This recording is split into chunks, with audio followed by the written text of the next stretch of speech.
Assalamualaikum guys. Welcome to our podcast number 39 of Nicomachean Ethics. इसमें हम book 5 discuss करेंगे और book 5 is all about justice and injustice basically. इसमें Aristotle ने अपने जस्टिस और इनजस्टिस जस्टिस को डिवाइड किया है सब ब्रांचेस में।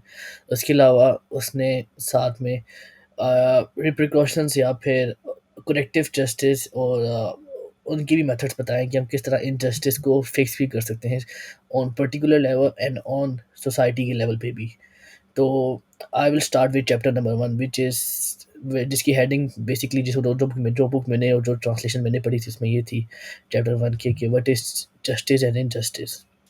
तो जस्टिस को निकोमेकियन एथिक्स के बुक 5 में Aristotle defines justice as a virtue जो कि जिसके अंदर fair treatment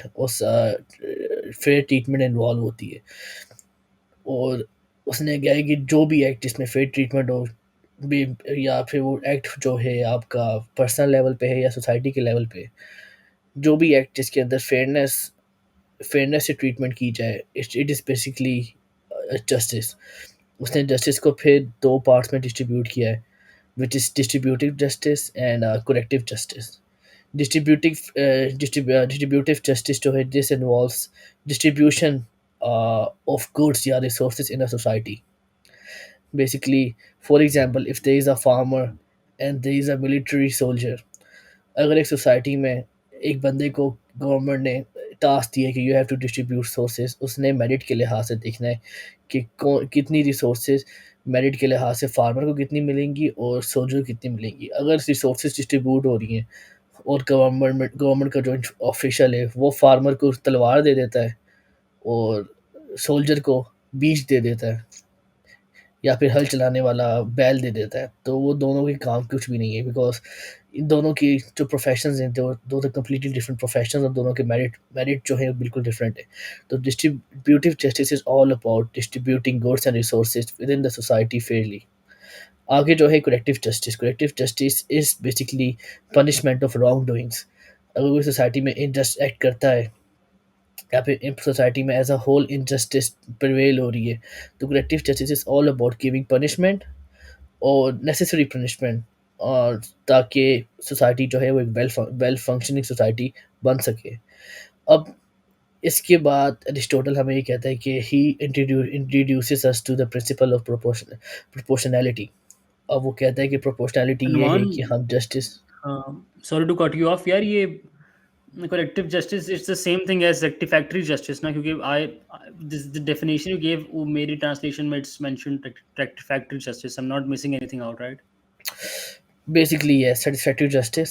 So, distributive justice is all about distributing goods and resources in a society. And corrective या फिर आप satisfactory justice वो कह लो कि इनजस्टिस को काउंटर करने के लिए हम किसी को जो अगर पनिशमेंट देंगे इट वुड बी करेक्टिव या सेटिस्फैक्टरी जस्टिस। ठीक है। तो अब आगे जाके अरिस्टोटल हमें बताता है प्रिंसिपल ऑफ प्रोपोर्शनैलिटी के बारे में, और वो कहता है प्रिंसिपल ऑफ प्रोपोर्शनैलिटी ये है कि हम मेरिट, जो मैंने ऑलरेडी डिस्कस कर चुका हूँ, मेरिट के लिहाज से या फिर इनजस्टिस या क्राइम के लिहाज से डिफरेंट लोगों को डिफरेंट किस्म की पनिशमेंट्स दें, नेसेसरी पनिशमेंट्स। या फिर अगर डिस्ट्रीब्यूटिव जस्टिस में कोई इनजस्टिस हुई है तो हम उसको ठीक करने के लिए जो भी प्रिकॉशंस लेंगे, these precautions should be based on different merits. तो डिफरेंट जो प्रिंसिपल ऑफ प्रोपोर्शनैलिटी ये है कि whether you are giving justice in terms of distribution of goods or whether you are trying to punish an unjust act, दोनों में हमने merit को देखना है और साथ में हमने ये देखना है कि डिफरेंट फैक्टर्स को देखना है, जैसे कि सोशल रैंक क्या है इंडिविजुअल्स का जो कि डिस्ट्रीब्यूटिव जस्टिस में या करेक्टिव जस्टिस में इन्वॉल्व है, उनकी एबिलिटीज़ क्या है, उनकी कॉन्ट्रीब्यूशंस क्या है सोसाइटी के अंदर। तो प्रिंसिपल ऑफ प्रोपोर्शनैलिटी अब यूँ नहीं है कि फॉर एग्जांपल आप ये कह लो कि अगर एक हम लोग फॉर एग्जांपल एक गवर्नमेंट एम्प्लॉई है, अगर उसके अंदर उसको हम गुड्स दे रहे हैं, डिस्ट्रीब्यूशन ऑफ गुड्स हो रही है या फिर डिस्ट्रीब्यूशन ऑफ सैलरी हो रही है, हम गवर्नमेंट जो हायर रैंक का गवर्नमेंट ऑफिशियल है उसको जो हम मराद दे रहे हैं या फिर सैलरी दे रहे हैं, it would be equal to that of a clerk?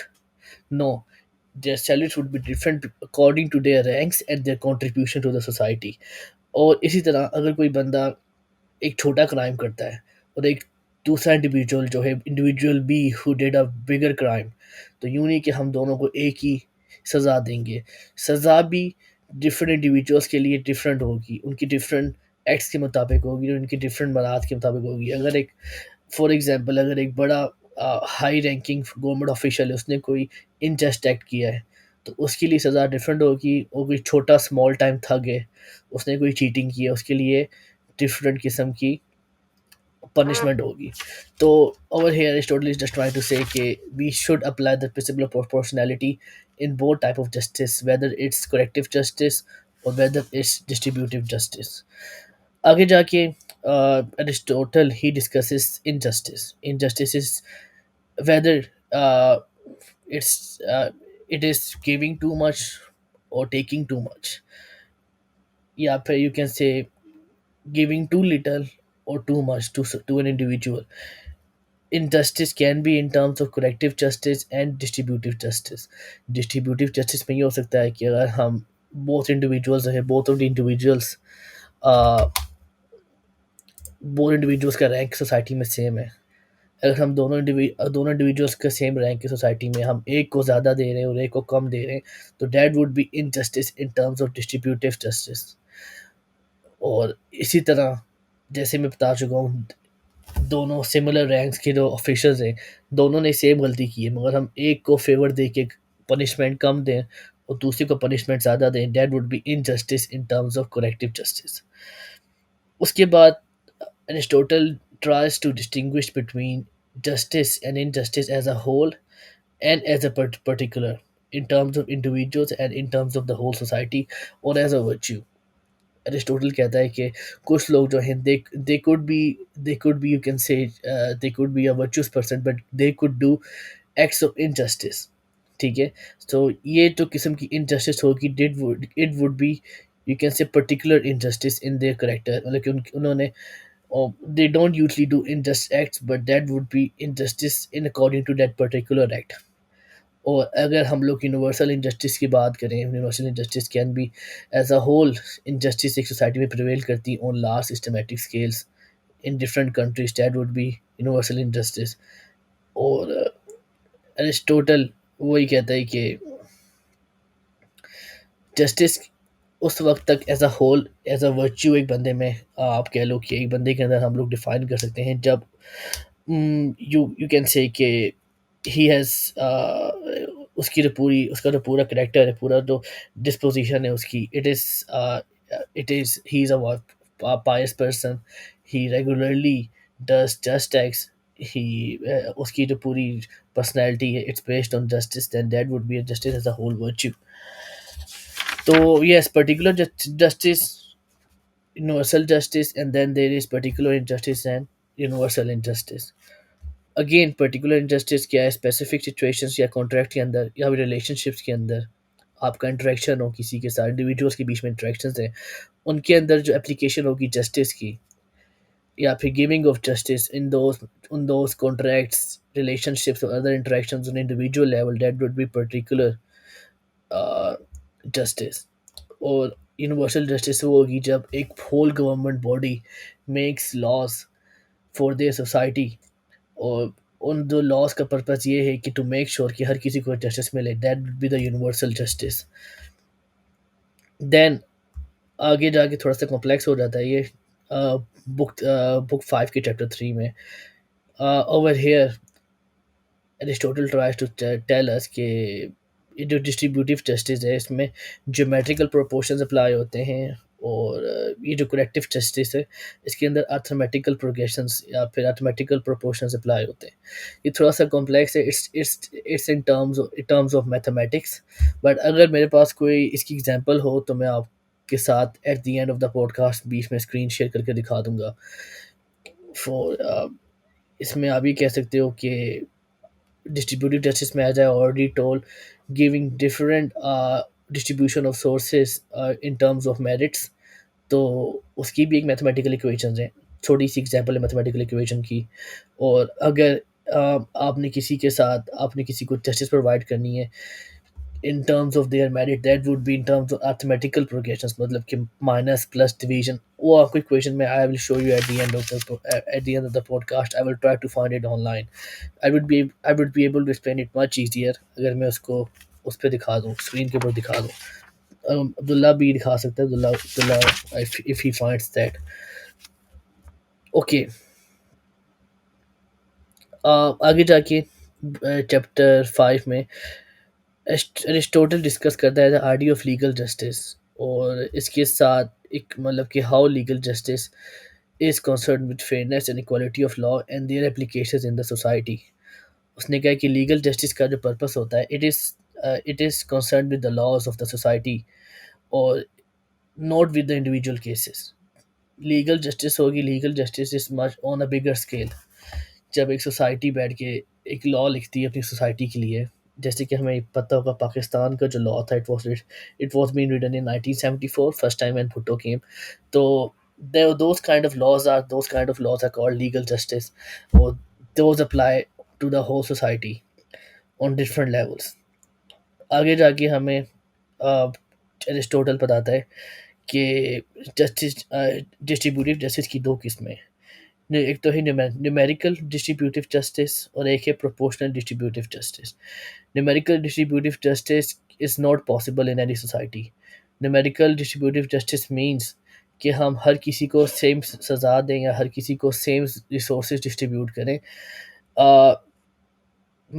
It means के justice, whether it's distributive justice or corrective justice, it will be same for all regardless of their merits, which is not possible and which is unfair for a society. So हम numerical justice को Aristotle denies, and you already know proportional distributive justice को मैं already explain कर चुका हूँ.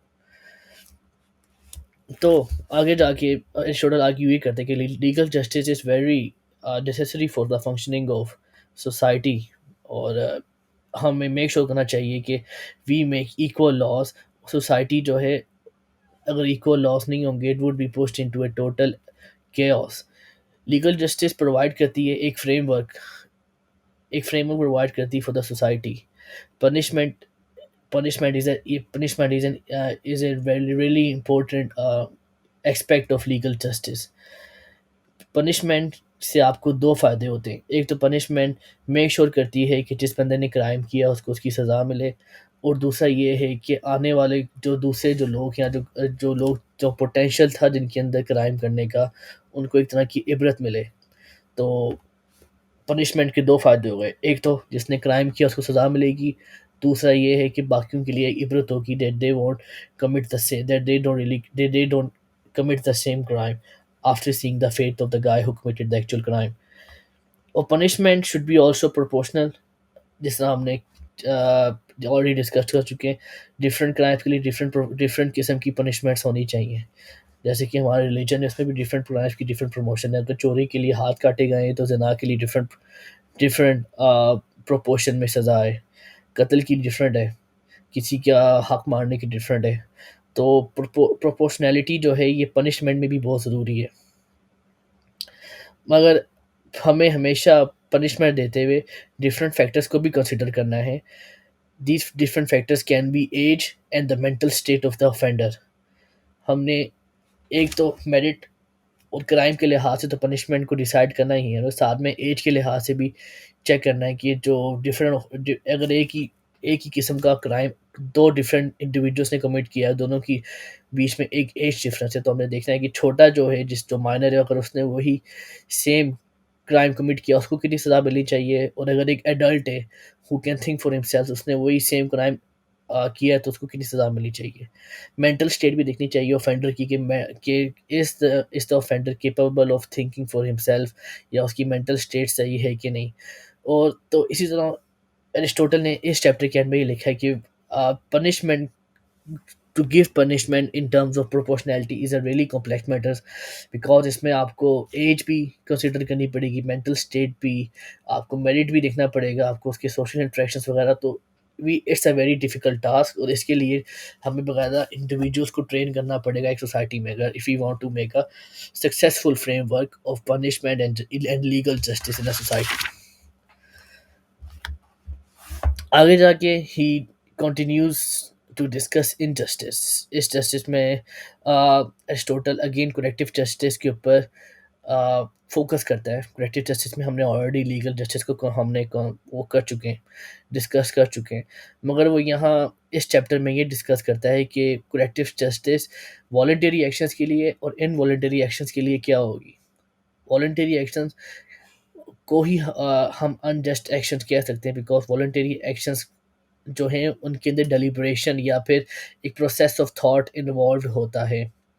अनवॉलंटरी actions में एक process of thought apply नहीं होता है, या फिर an individual can do an unjust act because of external factors as well, pressure में आके, और यू कैन से उसको मालूम नहीं था कि what he is doing is wrong. तो दैट इज व्हाई एरिस्टोटल ये कहता है कि so only the voluntary acts can be called the unjust acts. फिर उसने क्या कि करेक्टिव जस्टिस जस्टिस की दो किस्में उसने आगे और डिवाइड कर दी। उसने क्या, एक तो क्रिमिनल जस्टिस, एक करेक्टिव जस्टिस की किस्म, और एक है corrective justice in terms of distributive या फिर इन टर्म्स ऑफ ट्रांजैक्शंस।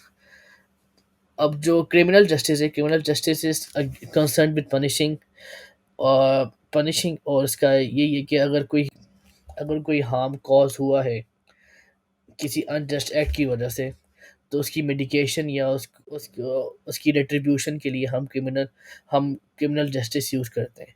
अब corrective justice in terms of transaction हम इसलिए डिफरेंट है क्योंकि ट्रांजेक्शन जब डिफरेंट लोगों में इन्वॉल्व होती है, we have to make sure कि it's done on a fair ground. For example, अगर एक फार्मर है, वो एक बोट ए, एक बो, वो ही wants to he wants to buy something from for example, a soldier wants to buy something from a farmer, तो वो ये नहीं कर सकता कि वो फार्मर से एक पीस ऑफ लैंड खरीद ले by just giving him a sword. This would be an injustice in terms of transaction, क्योंकि उसने ट्रांजैक्शन में इनजस्टिस की है। इसमें हम जस्टिस इस तरह कर सकते हैं that the soldier would have to give something much bigger, or he would have to give the quantity of the thing that he's already giving in a large quantity, which is equal to the value of the piece of land that he is exchanging from the farmer. तो again proportionality जो है ये आपको criminal justice में भी apply होगा, और corrective justice in terms of transaction भी अप्लाई होगा। तो ला आई नो कि ये चैप्टर थोड़ा सा डिफिकल्ट है इन टर्म्स ऑफ, अगर आप इसको ना पढ़ो खुद, क्योंकि बार बार वर्ड्स रिपीट हो रहे हो बार बार, you know, it would be difficult for anyone to understand without looking through the book, or looking through this book number 5. Do you want to add anything over here, or if you think I've said anything complicated, you can make it easy, I'm sure, because आपने already ये book काफी दफा पढ़ी हुई है। नहीं यार, you explain it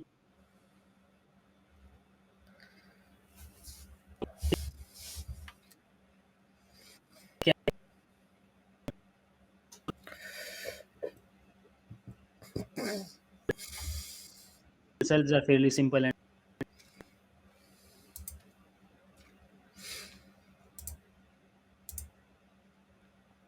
okay, Abdullah का थोड़ा सा प्रॉब्लम हो रहा है इंटरनेट का, मगर ये ऐसे ही है। तो so as I already discussed, कि yes, this principle of proportionality applies both in criminal justice and corrective justice in terms of transactions. तो ये जो principle of proportionality is really important to get an idea of, because uh, it's based on basically uh, because हम जो humans हैं वो एक तरह के सेम, हमारे मेरिट्स हमारी बिकॉज प्रोफेशन सेम नहीं है। So principle of proportionality in terms of legal justice and criminal justice is very important. Yes Abdullah, sorry आपका इंटरनेट थोड़ा ब्रेक हो रहा है बार बार, इसलिए मैंने थोड़ा सा रिस्टार्ट किया इसको दोबारा। Can you hear me now यार? Yes, I can hear you properly now, yes. Yeah, I was saying कि यार, you explain it pretty well, or definitions, even though they're fairly simple, उनकी जो terms हैं which Aristotle uses are a bit hard to understand, you can say. वो बस ये कहता है कि there are different kinds of justice and these are linked to virtue in such a way कि justice, injustice being unfairness and lawlessness, justice should be, at least in theory, lawfulness and fairness. और वो कहता है कि laws are needed to protect the rights of each individual, क्योंकि all of these are coming together as civilians, kind of the same idea as Rousseau's social contract, and laws are needed to protect the rights of these people, जिसकी वजह से collective justice या फिर रेक्टिफैक्टरी justice हमें इसकी term मिलती है, हमें मिलती है. There's distributive justice, there's the principle of proportionality. If someone does a wrong, for example, if someone distributes the resources unequally या फिर commits a crime against another person, so you need to keep into consideration उस crime की intensity, that person's mental state of mind, that person's age, and all of these things, ताकि you do not do injustice to the person you're supposed to bring justice to. Now, Aristotle also mentions one thing. If I'm correct in assuming कि वो इसी chapter में बात करता है, शायद last chapter में बात मिस हो गई है, शायद नेक्स्ट चैप्टर में बात ये ऐड करने वाली हो कि जस्टिस और delivering justice involves two people. तो इसलिए you cannot be unjust to yourself, you cannot do injustice to yourself, and even in a case of, for example, suicide, it's it's not the victim who suffers an injustice. तो I think, या I think so ये बात हमने next chapter में करनी थी most probably. बाकी you were talking about distributive justice और principle of proportionality, right Numan? Yes, जो प्रिंसिपल ऑफ प्रोपोर्शनैलिटी जो है वो एक तरह का अम्ब्रेला है पूरा, यू नो, और उसके अंडर ये डिस्ट्रीब्यूटिव जस्टिस भी आएगा और करेक्टिव जस्टिस भी आएगा. Distributive justice is, or is we know case is in terms of transactions, is in terms of distributing and, transaction of goods between individuals. Or corrective justice is giving punishments or taking away, or you can say, or using legal justice to, you can say, to in just to in order to correct the unjust act. तो इन दोनों के ऊपर जो ये जो principle of proportionality apply होगा कि whether we are distributing the goods between individuals, या फिर there is a transaction going on between two individuals, we have to make sure कि transaction is done properly. जैसे कि मैंने अपनी एग्जांपल के जरिए एक्सप्लेन किया कि we have to make sure कि दोनों जो individuals हैं, both individuals are getting the same thing in terms of value. Or अगर it's a distribution of justice by the state, so distribution of resources by the state, we have to make sure that different proportions of resources are distributed between different individuals based on their merit, based on their age. So yes, yes, Abdullah. Hello. यार मेरा net hang हो रहा है बार बार, बारिश हो रही है तो आई गेस इसकी वजह से नेट थोड़ा हैंग हो रहा है. Connected to my Yes. hotspot. Yeah, you can continue. Man, I didn't hear you वैसे. Yes, तो नहीं, मैं भी थोड़ा सा वैसे ही चुप हुआ हुआ था. तो You were asking something yes, I वैसे. Think so. नहीं नहीं नहीं, बस मैं ये बता रहा था कि ये जो ये जो प्रिंसिपल ऑफ प्रोपोर्शनैलिटी है, ये एक पूरी अम्ब्रेला है. उसके अंडर ये सारे आप कह लो कि जस्टिस और इनजस्टिस के सारे एक्ट्स आते हैं, whether it's concern in accordance with distributive justice और in accordance with corrective justice. तो जब भी कोई स्टेट के अंदर स्टेट्समैन लॉज बनाते हैं, बैठ के लीगल टीम किसी की लॉ बनाती है, किसी मुल्क की भी, तो they have to make sure that they apply the principle of proportionality. This is according to Aristotle basically. So they have to make sure that they are giving punishments to the individuals based on their merit, based on or based on their age, based on their contribution to the society, as well as if there is giving of punishment should be also given in terms of the crime done. जितना बड़ा crime होगा उसके हिसाब से फिर इसके अंदर different factors, जैसे कि उन्हें बताया, एज का फैक्टर, मेंटल स्टेट का फैक्टर, हिज सोशल स्टेटस का फैक्टर, इन सब को मद्देनज़र देखते हुए complex laws should be made, ताकि प्रॉपर तरीके से जस्टिस प्रोवाइड की जाए in a society. So which is very important.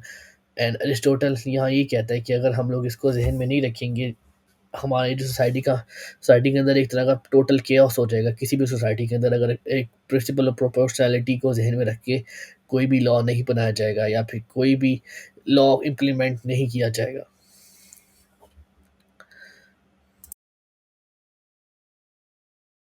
Abdullah, basically ये बुक काफ़ी छोटी थी मेरे ख्याल में, इस बुक के लिए इतनी सी explanation काफ़ी है।